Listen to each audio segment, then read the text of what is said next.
Hi, it's me again with Corel Roll Tips and Tricks, and I just made a video on this. I used the Smart Fill tool, and somebody asked me, why didn't I just weld it? Well, I just get so accustomed.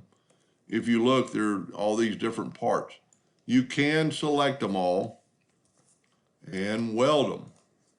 And now it's just one curve. I don't know why I do that. I just got in the habit of doing it. So now you only have two objects. Now, the other way to do it, that's kind of a fun way and works sometimes better than, or maybe not better, but just give you an idea. So let's take this, let's ungroup it, and we have all these parts. If we nudge this out of the way, kind of a neat trick to take a square box, put it around it, and use the Smart Fill tool on the outside, and then nudge it, and then left click, right click, whoop, and then take the object and get rid of the outline. Well, you'd actually have to go to object and break curve apart and then get rid of the outline. Not doing a very good job there. And then get rid of the original,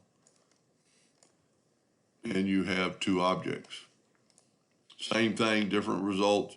You remember to make it a hairline, so you have to click on that, go down here and double click on it and make it a hairline. Whoop.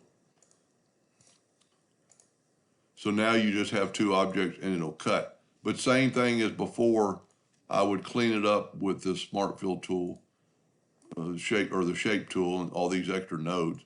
And if you take away some of these nodes that you do not need, then if you have X7 or above, you can use, and see there's like two nodes on top of each other.